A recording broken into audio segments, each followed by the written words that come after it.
ओम श्री सूर्यदेवाय नमः। प्रिय भक्तों, सूर्यदेव को समर्पित रविवार का व्रत मनुष्य के जीवन में सुख, समृद्धि और मान सम्मान का संचार करने वाला माना गया है। आज की इस वीडियो में हम सुनेंगे रविवार व्रत की पावन कथा। वीडियो को अंत तक जरूर देखिएगा। तो चलिए प्रिय भक्तों, बड़े ही प्रसन्नचित मन से कथा की शुरुआत करते हैं। प्राचीन काल में एक राजा और एक रानी थी। उसके पास सिपाही, घोड़े, दासियां, दास, धन दौलत सब कुछ था। सिर्फ उनकी कोई संतान नहीं थी। इसी कारण वे दोनों राजा रानी बहुत ही दुखी रहा करते थे। संतान प्राप्ति के लिए उन्होंने हर तरह के दान, धर्म, धार्मिक अनुष्ठान, जप तप, पूजा पाठ आदि सब कर लिया, लेकिन उनका कोई फायदा नहीं हुआ। जब राजा और रानी वृद्ध होने लगे तो दोनों को बहुत चिंता हो गई। वे दोनों सोच में पड़ गए कि अब हमारे इतने बड़े राज्य का क्या होगा। कौन बनेगा इस राज्य का वारिस? कौन लेगा प्रजा की जिम्मेदारी? राजा और रानी दिन रात इसी चिंता में घुलते रहे। उन्हें खाने और पीने की भी सुध ना रहती थी। तभी एक सुबह राजा के दरबार में एक साधु आए। दासी जाकर रानी को इत्तला करती है। तब दासी से कहती है, रानी, यह मेरा अंतिम दान धर्म है। इसके बाद मैं अपने हाथों से कोई दान या धर्म नहीं करूंगी।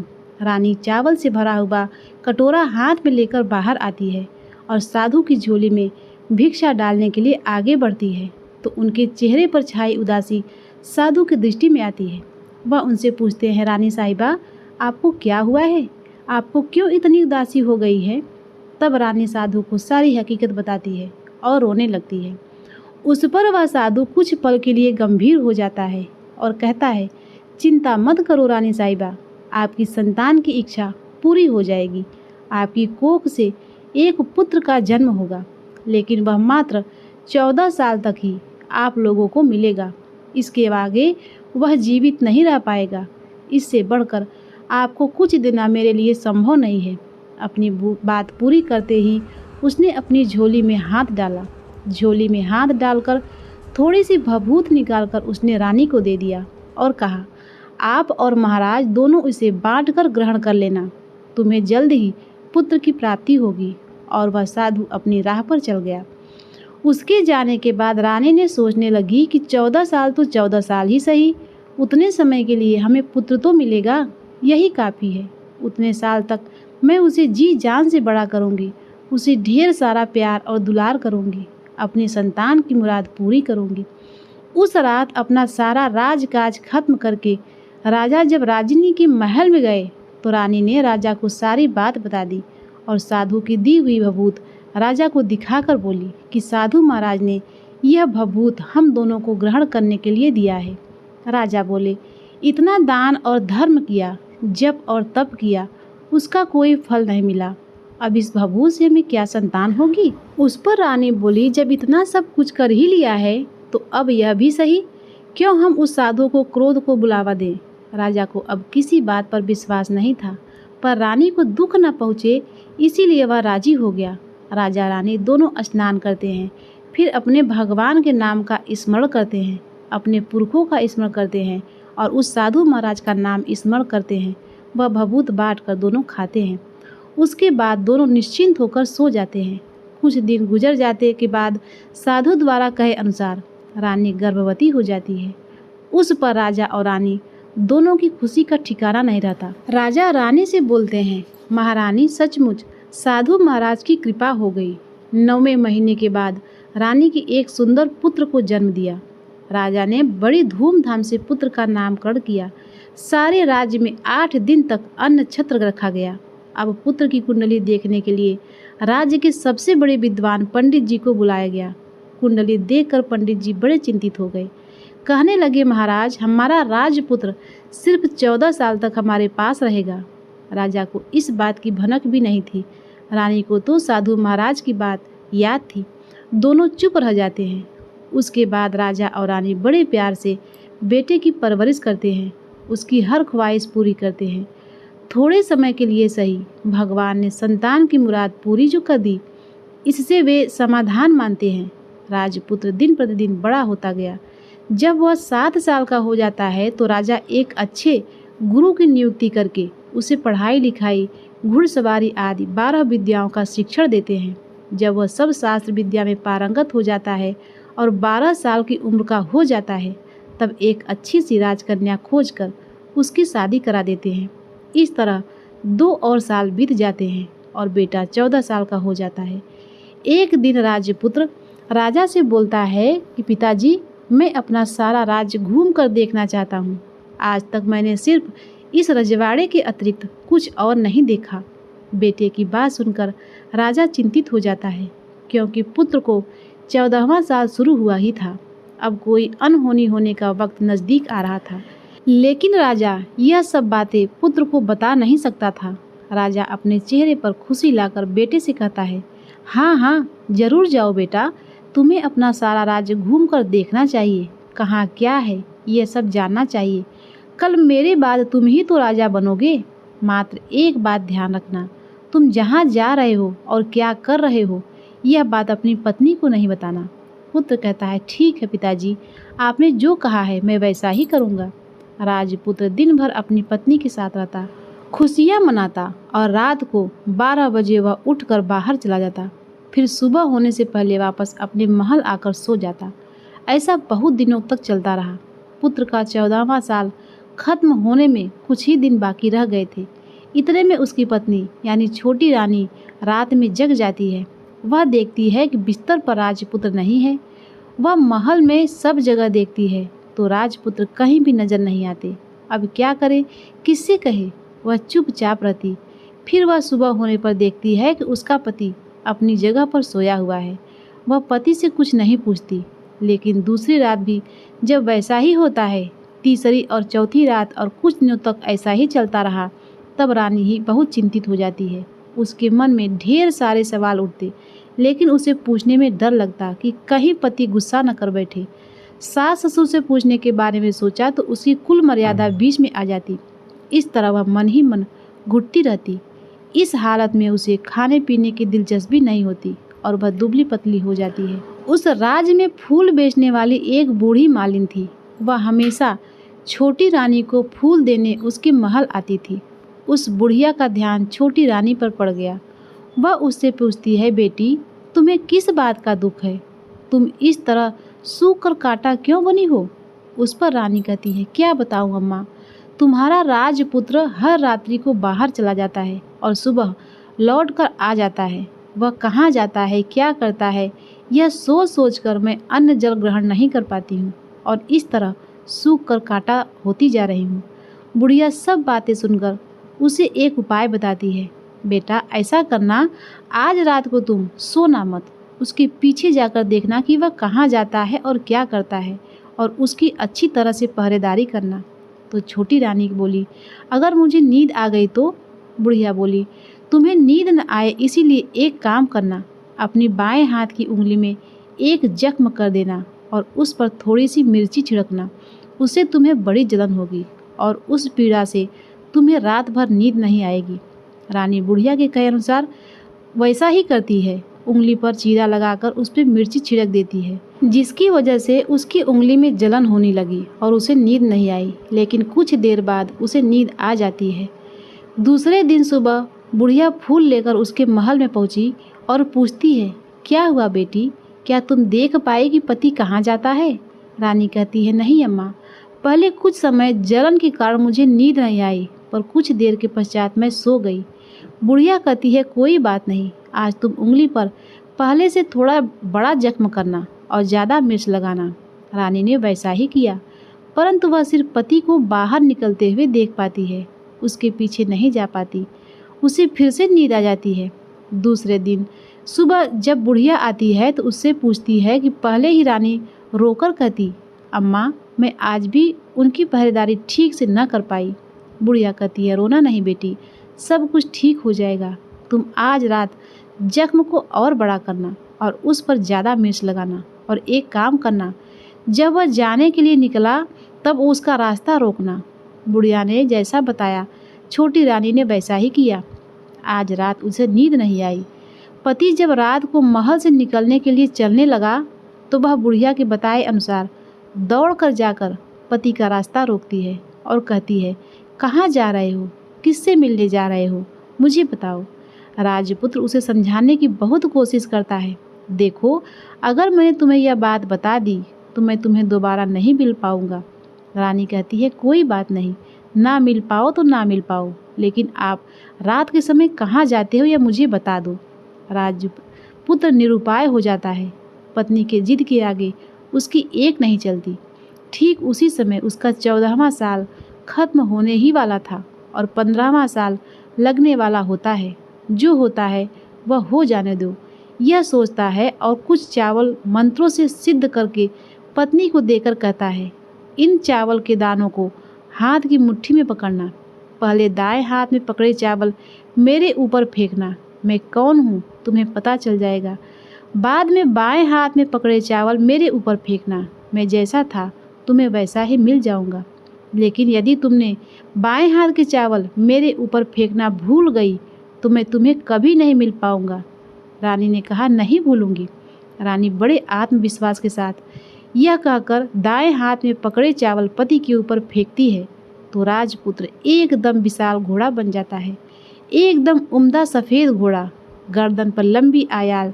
देखते ही देखते वह तेजी से दौड़ने लगता है। रानी उस घोड़े को एकदम भौचक्की होकर देखने लगती है और पति के बताए बाएं हाथ के चावल फेंकने की बात वह भूल जाती है। उसकी आंखों के सामने घोड़ा महल से बाहर निकल जाता है।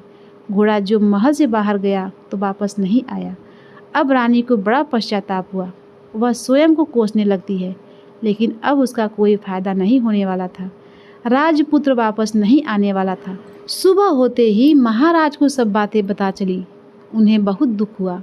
वे बिस्तर पकड़ लेते हैं और राह देखते हैं कि एक दिन उनका बेटा वापस आएगा। इस तरह 1 महीना गुजरता है, 3 महीने गुजरते हैं, आखिरकार 6 महीने पूरे हो जाते हैं। राजपुत्र का कोई अता पता नहीं चलता। प्रधान राजपुत्र को ढूंढने के लिए राज्य के गांव-गांव सिपाही भेजता है, लेकिन इसका कोई फायदा नहीं होता। इधर रानी अपनी हठ के कारण पति गायब हो गया यह सोचकर स्वयं को मन ही मन कोसती है। प्रण लेती है कि कुछ भी करके पति को ढूंढ कर लाएगी और उसे वापस घर लेकर ही आएगी। प्रिय भक्तों, एक दिन सुबह उठकर वह अपने सास ससुर के महल में जाती है और कहती है, मैं अपने पति की खोज में जा रही हूँ। महाराज को और क्या चाहिए था, कुछ भी करके उनका बेटा उन्हें वापस मिलना चाहिए था। वे बहू को जाने की अनुमति देकर कहने लगे, बेटी तुम्हें जो चाहे वह करो, जहाँ जाना है वहाँ जाओ, लेकिन हमारे बेटे को वापस लेकर आओ। अब रानी अपना शाही भेष बदलकर एक सेठानी बन जाती है। कुछ दासियों को, कुछ नौकरों को साथ लेती है, कुछ सामान साथ लेती है और राज्य की सीमा पर जाकर वहाँ एक भोजनालय खोल लेती है। वहाँ आने वाले सब यात्रियों को खाना मुफ्त में देने लगती है। मात्र उनके सामने एक शर्त रखी कि खाने वाले को उसकी देखी हुई कोई अजीब सी चीज़ उसकी मालकिन यानी राजकन्या को बतानी पड़ेगी। वहाँ आने वाला हर नागरिक अपनी तरफ से मैंने यह देखा, मैंने वह देखा कहकर वहाँ से मुफ्त खाना खाकर जाता। परंतु रानी को जो बात चाहिए थी वह अब तक नहीं मिली थी। ऐसा ही कुछ दिन बीत गए तो रानी के महल में फूल लेकर जाने वाली बुढ़िया के एक बेटा और बहू थे। उनका एक छोटा बेटा था, यानी बुढ़िया का एक पोता था। बेटा और बहू सुबह काम के लिए निकलते थे तो पोते को संभालने की जिम्मेदारी बुढ़िया पर रहती थी। एक दिन बुढ़िया को पान खाने की आदत थी तो पान लगाने के लिए उसे चूना चाहिए था। वह उसे तैयार करने के लिए सीपियाँ लेकर आई। इन सीपियों को भूनने के लिए गोबर के कंडे चाहिए थे। कंडे इकट्ठा करने के लिए वह बांस की टोकरी लेकर चरवाहे के मैदान पर गई। वहाँ बहुत सारे कंडे थे। उन्हें जमा करते करते उसे घर आने में अंधेरा हो गया। शाम होते ही काम में वापस आकर बेटा और बहू घर पहुँचे तो देखा कि बच्चा घर पर अकेला ही ज़ोर ज़ोर से रो रहा है। वे दोनों गुस्से से लाल पीले हो गए। इतने में बुढ़िया घर आ पहुँची। बेटे ने पूछा, पोते को घर पर अकेला छोड़कर कहाँ गई थी? बुढ़िया बताने लगी, मैं गोबर की कंडे इकट्ठा करने गई थी। इस पर बेटा बोला, दोबारा बच्चे को अकेला घर पर छोड़कर यदि गई तो तुम्हें बहुत पीटूंगा। बुढ़िया कहने लगी, नहीं बेटा, फिर कभी ऐसा नहीं करूँगी। लेकिन दूसरे दिन बुढ़िया वह बात भूल गई और फिर चरवाहे के मैदान पर कंडे इकट्ठा करने चली गई। शाम को जब बेटा और बहू काम से वापस लौटे तो देखा कि बच्चा घर पर अकेला है और रो रहा है। अब उसके बेटे की सहन शक्ति खत्म होने लगी और बुढ़िया के वापस आने पर उसने उसे घर से निकाल दिया। बुढ़िया रात भर घर से बाहर अंधेरे में बैठी रही और सुबह होते ही हाथ में टोकरी लेकर कंडे इकट्ठा करने लगी। उस दिन उस पर कंडे इकट्ठा करने का मानो पागलपन सवार हो गया हो। कंडे इकट्ठा करते करते कब अंधेरा हो गया उसे मालूम ही नहीं चला। उसे जब ध्यान आया तो गांव का रास्ता भी ठीक तरह से दिखाई नहीं दे रहा था। वह अंधेरे में आंखें फाड़ कर देखती हुई किसी तरह आगे निकल पड़ी तो एक कपिला गाय छन छन की आवाज़ करती, गले में घंटी बजाती, ठुमकते हुए उस मैदान पर आ गई। उसे देखकर बुढ़िया सोचने लगी कि इस गाय के पीछे पीछे जाऊंगी तो गांव तक पहुंच जाऊंगी। तब बुढ़िया उसके पीछे पीछे जाने लगी। वह गाय उस मैदान से लेकर एक एक करके 6 मैदान पार करती है। आखिरी में वह 7वें मैदान पर पहुंचती है तो क्या देखती है कि उस मैदान पर एक बड़ा सा पत्थर है। गाय जाकर उस पत्थर को अपने सींग मारती है। जब गाय ने सींग मारा तो वह पत्थर टूट कर हट गया और पाताल के नीचे जाने की सीढ़ियाँ दिखाई देने लगी। वह गाय उन सीढ़ियों के नीचे जाने लगी। बुढ़िया यह सब देख रही थी और झट से जाकर गाय की पूंछ को पकड़ लिया। वह गाय के साथ नीचे पाताल में पहुंच गई और तुरंत ही गाय की पूंछ छोड़ दी। इधर उधर देखने लगी। उसने देखा कि वहाँ दीप और दिए जलते हैं और तेज रोशनी गाय के ऊपर पड़ती है। वहाँ अद्भुत घटनाएं घटने लगी। गाय के नीचे जाते ही उसके गले में अपने आप साकल पड़ गई और छम छम करके कोई दूध की हांडी में गाय का दूध दूहने लगा। लेकिन जो भी कोई यह कर रहा था वह मात्र दिखाई नहीं दे रहा था। बुढ़िया बहुत घबरा गई, कहाँ आकर फंस गई यह सोचने लगी और यहाँ वहाँ छिपने के लिए जगह ढूंढने लगी। लेकिन कहीं भी जगह ना मिली। हर जगह उजाला ही उजाला था। वह एक कोने में खड़ी हो गई और जो कुछ सामने हो रहा था उसे चुपचाप देखने लगी। उसने देखा कि वहाँ एक उम्दा सफ़ेद घोड़ा और 2 कुंड थे। उसमें से एक कुंड में उस घोड़े ने छलांग लगाई और ऊपर आ गया और उस घोड़े को अब राजपुत्र का रूप प्राप्त हो गया। उसने दूसरे कुंड में पानी में स्नान किया, वहाँ रखे कपड़े पहने और नज़दीक में ही एक सुंदर पलंग था। उस पर आकर वह बैठ गया। उसके सामने अपने आप 56 भोग और 5 पकवान की थाली आ गई। दूध की प्याली भी आ गई, पान सुपारी आ गई। उसके सामने एक दिया जलता रहा और राजपुत्र ने खाना खाया, पानी पिया, पान सुपारी खाई। बिस्तर पर लेट जाने से पहले सूर्यदेव का स्मरण करके सामने जलते हुए दिए से पूछा, हे दीपांकर, मेरे माता पिता क्या कर रहे हैं? दिया बताने लगा, बेटे के शोक में डूबे हुए हैं। उसने पूछा, राज्य कौन संभाल रहा है? तो दिए ने बोला, राज्य प्रधान संभाल रहा है। उसने पूछा, मेरी पत्नी क्या करती है? तो दिए ने बोला कि उसने चौराहे पर भोजनालय शुरू किया है और आते जाते लोगों से वह नई खबर के बारे में पूछती है। दिए के यूँ कहते ही राजपुत्र कहने लगा, ठीक है। उसके बाद वह सो गया। बुढ़िया कोने में खड़ी हुई यह सब देख रही थी। ऐसी अद्भुत घटना उसने जिंदगी में पहली बार देखी थी। वह अपनी भूख प्यास भूल गई और आगे क्या होता है उसे उत्सुकता से देखने लगी। लेकिन उसके बाद कुछ घटनाएं नहीं घटी। रात गुजर गई और सुबह हो गई।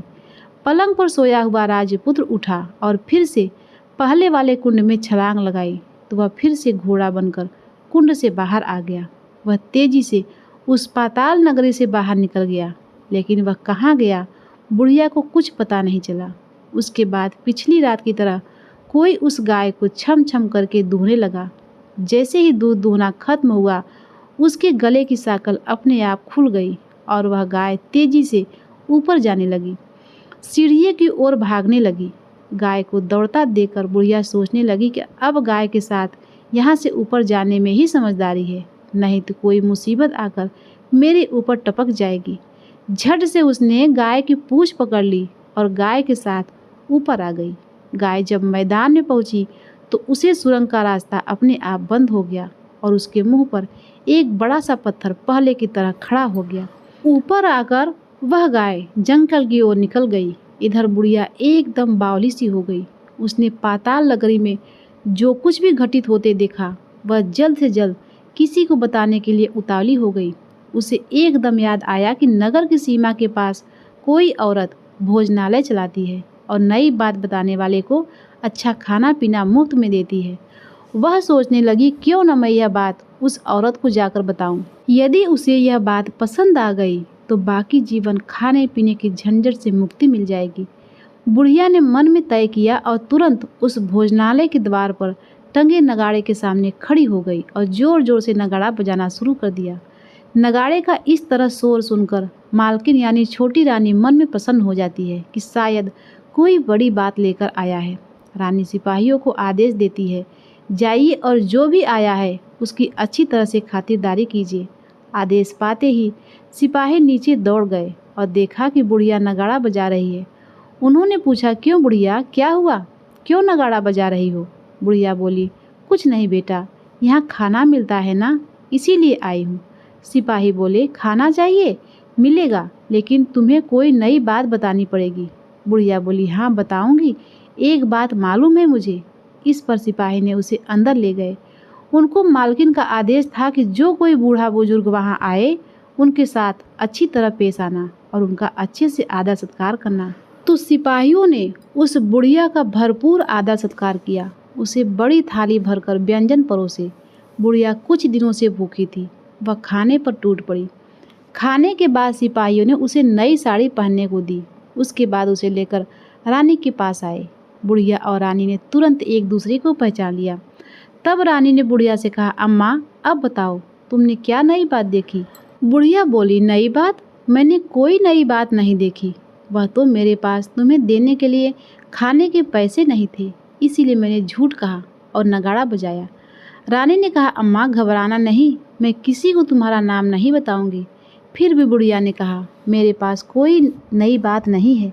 इस पर रानी ने उसे कहा, देखो अम्मा, यदि तुमने मुझे वह नई बात बताई तो जिंदगी भर मैं तुम्हारी देखभाल करूंगी और तुम्हें राजमाता की तरह रखूंगी। अब बुढ़िया बताने को तैयार हो गई। उसने जो कुछ उस चारागाह माला मैदान में देखा था वह सब कुछ कुंवर रानी को बता दिया। बुढ़िया की ये बातें सुनकर कुंवर रानी को यकीन हो गया कि यह राजपुत्र उसी का पति है। वह तुरंत बुढ़िया से कहने लगी, अम्मा मुझे उस जगह पर ले चलो। तब बुढ़िया बोली, नहीं बेटी, वह पाताल राज्य है, सांप है, यदि किसी ने तुम्हें वहाँ देख लिया तो तुम्हारी जान खतरे में पड़ सकती है। लेकिन रानी ने उसकी एक भी न सुनी, उसे उस जगह ले जाने के लिए हठ करने लगी। आखिर में बुढ़िया ने उसका कहना मान लिया और कहने लगी, ठीक है, मैं तुम्हें वहाँ लेकर जा सकती हूँ, पर आज नहीं, कल वहाँ जाना है तो शाम को ही जाना होगा। दूसरे दिन दोपहर को रानी बुढ़िया के साथ उस मैदान पर गई और एक जगह छुपकर गाय के आने की राह देखने लगी। दिन ढलते ही अंधेरा होने लगा और गाय हमेशा की तरह वहाँ आ गई। मैदान के ऊपर कोने में जाकर उसने पत्थर पर सींग मारा तो झट से पत्थर हटकर वहाँ सुरंग में जाने का रास्ता खुल गया। गाय उस रास्ते से नीचे उतरने लगी तो बुढ़िया रानी से कहने लगी, जल्दी आगे बढ़ो, हम गाय की पूँछ पकड़कर नीचे उतरेंगे। दोनों गाय की पूँछ पकड़कर नीचे उतर गई। बुढ़िया पहले जिस कोने में छिपी थी उसी कोने में छिप गई। अब नीचे सब कुछ पहले जैसा घटित हो रहा था। गाय के गले में अपने आप साकल पड़ गई। कोई अदृश्य रूप से उसका दूध दूहने लगा। एक सफ़ेद उम्दा घोड़े ने आकर एक कुंड में छलांग लगाई तो वह राजपुत्र के रूप में बाहर आया। वह राजपुत्र दूसरे कुंड में नहाने लगा।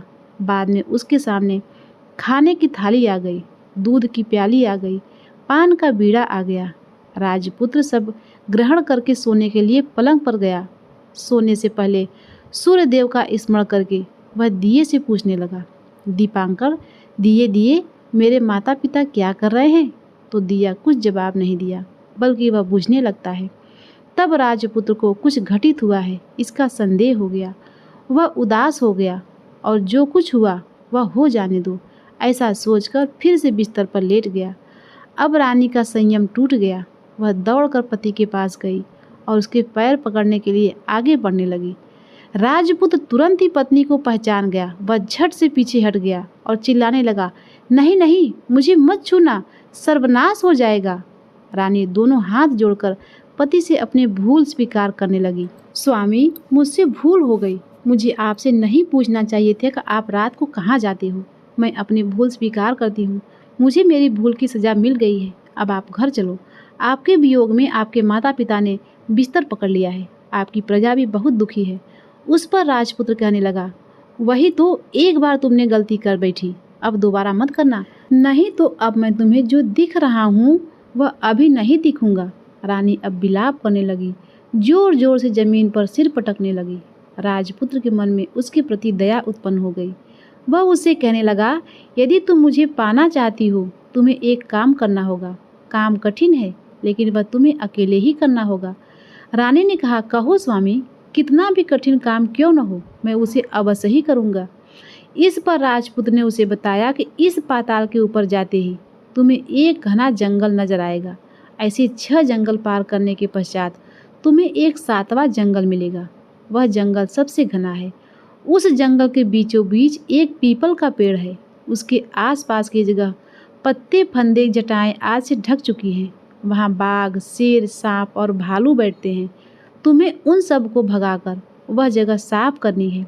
उसको गोबर से लिपाई करके पवित्र बनाना है, रंगोली से सजाना है। उसके बाद वहाँ धूप, कपूर और अगरबत्ती जलानी है। फूल और कुमकुम से पेड़ की पूजा करनी है।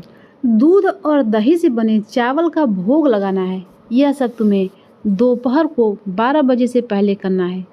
12 बजे के समय तुम्हें उस जगह पर बैठकर सूर्य भगवान का ध्यान करना है। ठीक 12 बजे सूर्य भगवान का रथ वहाँ उतरेगा। वे यह सब देखकर खुश हो जाएंगे और कहेंगे कि जिस किसी ने भी यह सब किया है उसे मैं मनचाहा फल दूंगा। तो तुम सामने जाकर उनके रथ का दाहिना घोड़ा मांग लेना, मैं तुम्हें मिल जाऊंगा। इतनी बात कहकर राजपुत्र अपने पलंग पर सो गया और छोटी रानी भोर होने की राह देखने लगी। भोर होते ही बुढ़िया के साथ गाय की पूंछ पकड़कर वह ऊपर आ गई। ऊपर आने के बाद वह बुढ़िया से कहने लगी, अम्मा, अब मैं अकेले ही आगे जाऊंगी, तुम भोजनालय वापस चली जाओ। वह जंगल में जाकर राजपुत्र की बताई जगह ढूंढने लगी और स्वयं मेहनत से वह जगह साफ करके बाद में राजपुत्र ने जैसा बताया था वैसा ही लिपाई पुताई करके वापस आ गई। दूसरे दिन सुबह होने से पहले उठी और जंगल में उस जगह पहुंची। वहां जाकर इत्र और गुलाब का पानी छिड़क कर उस जगह को सुगंधित किया। धूप अगरबत्ती जलाकर उसे पवित्र किया और पूजा की सब सामग्री वहां तैयार कर सूर्य भगवान का ध्यान करने बैठ गई। जैसा कि पति ने बताया था, दोपहर को ठीक 12 बजे सूर्य भगवान का रथ पीपल के पेड़ पर आकर रुका। सूर्य भगवान ने जब रथ से नीचे देखा तो सुगंधित वातावरण देखकर वे बहुत प्रसन्न हो गए। फिर वो बोले, जिस किसी ने यह काम किया है वह यहाँ आकर आज मुझसे कुछ भी मांगे, मैं उसको दे दूंगा। रानी ने जब यह शब्द सुना तो बिना समय गवाए दौड़कर उनके सामने आ गई और उनको साष्टांग नमस्कार करके बोली, भगवान, मैं ही हूँ, मैंने ही यह जगह साफ किया है। तो सूर्य भगवान ने कहा, अच्छा, तो तुम्हें जो वर चाहिए वह मुझसे मांग लो। तब छोटी रानी ने कहा, भगवान, मुझे आपके रथ का दाहिना घोड़ा चाहिए। सूर्य भगवान बोले, नहीं नहीं, मैं तुम्हें और कुछ भी दे सकता हूँ, लेकिन घोड़ा, यह दाहिना घोड़ा नहीं दे सकता।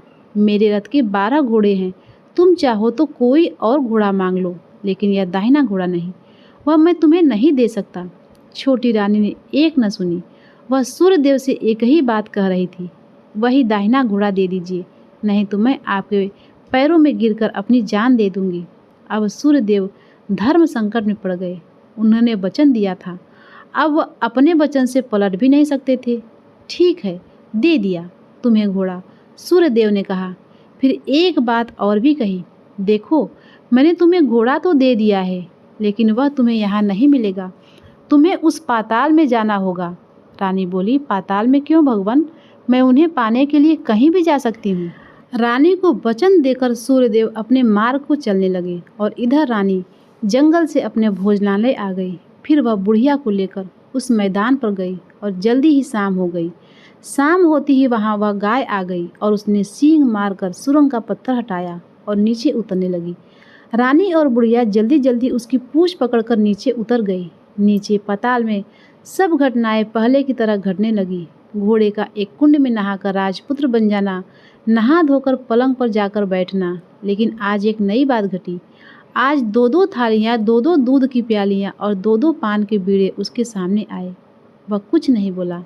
अपने हिस्से की ताली खाकर, दूध पीकर और पान का बीड़ा चबाकर वह सोने चला गया और हमेशा की तरह दिए से पूछने लगा, दिए दिए दीपांकर, मेरे माता पिता क्या कर रहे हैं? दिए ने बताया, वे दोनों तुम्हारे शोक में मरने की स्थिति में पहुंच गए हैं। यह सुनकर उसकी आंखों से आंसू टपकने लगे। फिर वह पूछने लगा, दिए दिए दीपांकर, मेरा राज्य कौन संभाल रहा है? दिया बोला, तुम्हारा राज्य प्रधान संभाल रहा है और वह सब कुछ हड़प चुका है। वह प्रजा पर बहुत अत्याचार कर रहा है। यह सुनकर राजपुत्र को बड़ा गुस्सा आया। अब वह पूछने लगा, दिए दिए दीपांकर, मेरी पत्नी क्या कर रही है? अब दिया कुछ नहीं बोला और चुप रहा।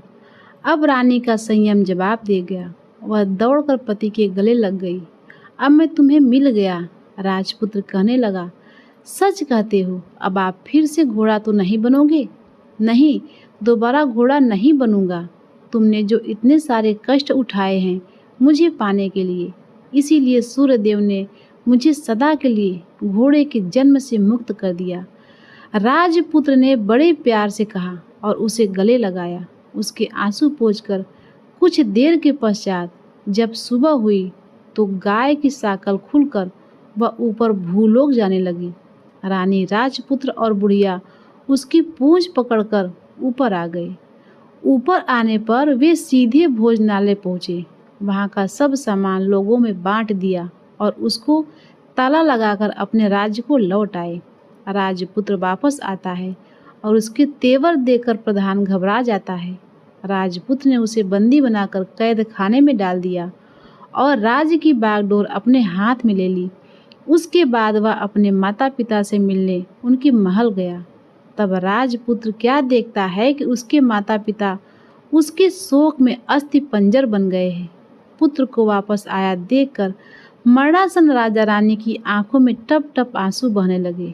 इन दोनों ने पुत्र को गले लगाया, उस प्यार से सहलाया और इतना होने के बाद उनकी सेहत में एकदम सुधार आने लगा। वे अब बिस्तर से उठकर बैठ गए और पुत्र को आशीर्वाद देने लगे। राजपुत्र के आने की खबर तुरंत ही राज्य में फैल गई। प्रजा खुशी से फूली नहीं समाई। प्रजाजन राजमहल के सामने इकट्ठा हो गए। राजपुत्र ने भी उन्हें दर्शन दिए और वचन दिया कि आज से उन्हें कोई दुख नहीं पहुंचाएगा। अब राजा अपने पुत्र का राज्याभिषेक करके उन्हें सिंहासन पर बिठाया और बहू को महारानी का दर्जा देते और स्वयं अपनी पत्नी के साथ ईश्वर स्मरण करते हुए दिन बिताते हैं। महाराज बना राजपुत्र अच्छी तरह से राज्य चलाने लगा और अपनी पत्नी के साथ खुशी शांति से जीवन बिताने लगा। उस बुढ़िया को रानी ने अपने ही पास रख लिया और उसकी अच्छी तरह से देखभाल करने लगी। तो प्रेम से बोलिए सूर्य नारायण भगवान की जय। प्रिय भक्तों, आपको आज की कथा कैसी लगी कृपया कमेंट बॉक्स में हमें जरूर बताइएगा। मिलते हैं अगले वीडियो में, तब तक के लिए नमस्कार।